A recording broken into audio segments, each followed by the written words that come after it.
Good evening दोस्तों, नमस्कार। स्वागत करता हूँ हमारे यूट्यूब चैनल मैथ वाला में। आज हम लोग लाभ प्रतिशत और हानि प्रतिशत निकालना हम लोग सीखेंगे। लाभ प्रतिशत और हानि प्रतिशत निर्भर करता है क्रय मूल्य पर। किस पर? तो आप बोलिएगा कि क्रय मूल्य पर, विक्रय मूल्य पर नहीं। तो शुरू में जब बचपन क्या 7th और 8th क्लास में लाभ प्रतिशत का फॉर्मूला बनाना सीखे थे कि लाभ गुना 100 बटा क्रय मूल्य। तो लाभ प्रतिशत लगता था। हानि प्रतिशत यदि निकालना रहता तो हानि गुना 100 बटा क्रय मूल्य करते थे। इतना ही करते थे तो हमको जो है ना लाभ प्रतिशत और हानि प्रतिशत निकल जाता।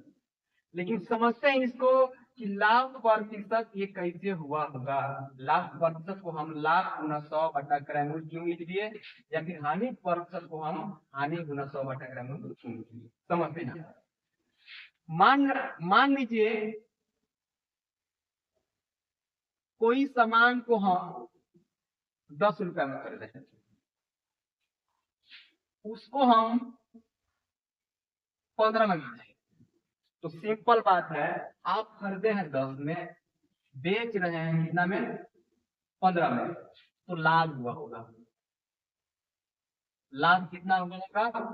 तो आप बोलिएगा विक्रय में से क्रय मूल्य को माइनस कर दीजिए, हो जाएगा 15 माइनस 10 इक्वल टू 5। मतलब क्या कि 5 रुपया 10 रुपया क्रय मूल्य पर 5 रुपया का मुझे लाभ हुआ था। अब 1 रुपया क्रय पर लाभ मेरा कम होगा कि ज्यादा होगा? तो आप बोलिएगा कम होगा। जब वो कम होगा तो इसका हम भाग करेंगे, भाग कर दिए। लेकिन परसेंट में हमको बताना है 100% में वह कितना होगा, 100 में कितना लाभ होगा। तो 100 रुपये यदि सीपी रहता तो लाभ जो है इससे ज्यादा होता। जब ज्यादा होता तो हम गुना करते हैं, गुना कर दिया। अब यही जाकर के ये वाला फॉर्मूला आपका भर करके सामने आ गया। लाभ गुना 100 बटा क्रय मूल्य, लाभ गुना 100 बटा क्रय मूल्य। अब इसको काटा पेटी कीजिएगा तो ये आपका हो जाएगा 50/32। ठीक उसी प्रकार से हानि को समझते हैं। मान के चलिए क्रय मूल्य जो है 20 रुपया है, उसको बेचे कितना में है? तो 15 में बेचे हैं। तो आप जो हानि निकालिएगा, क्योंकि खरीदे 20 में है, बेच रहे 15 में है, तो हानि होगा मतलब सीपी माइनस एसपी। सीपी का मान 20 माइनस 15 इक्वल टू 5 रुपया का। अब ये 5 रुपया किस पर हानि हुआ? क्योंकि जब 20 रुपया सीपी था तो मुझे हानि 5 का हुआ था। 1 रुपया सीपी रहता तो हानि मेरा कम होता, तो भाग लगता। जो भाग लगा ये यदि 100 रुपया का सीपी रहता तो कितना होता? तो 5/20 गुना 100। क्योंकि कम में हम भाग लगाए, ज्यादा हम गुना करेंगे। तब यहाँ पर इसको हम क्या लिख सकते हैं? तो इसको हम क्या बोल सकते हैं, लिख सकते हैं तो हानि गुना 100 बटा क्रय मूल्य। हानि मेरा 5 है, गुना कर रहे हैं 100 में, और ये 20 क्या है? तो क्रय मूल्य। तो हानि गुना 100 बटा क्रय मूल्य। तो एक एक नियम से ये फॉर्मूला, एक एक नियम का नाम सुने हुईएगा, यूनिटरी मेथड इसको बोलते हैं। एक एक नियम, एक एक नियम इसको बोलते हैं।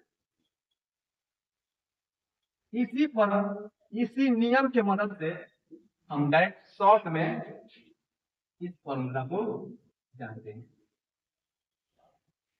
और इस फॉर्मूला को हम लोग जानते हैं। तो मेरे हिसाब से ये फॉर्मूला आपको क्लियर समझ में आ चुका होगा। तो पिछले क्लास का 6 फॉर्मूला और इसका जो 2 फॉर्मूला, कितना हुआ? 8 फॉर्मूला।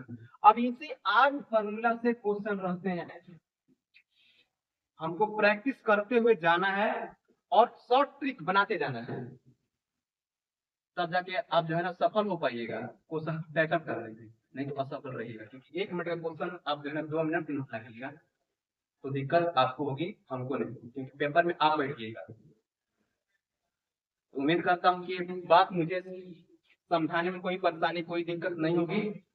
तो ऐसे ही हमारे चैनल से जुड़े रहने के लिए हमारे चैनल को सब्सक्राइब लाइक कमेंट करते रहिए, ताकि मैं इससे भी मतलब बेहतरीन तरीका से कोई भी चीज को बता सकूँ आपको। धन्यवाद, आपका दिन शुभ हो।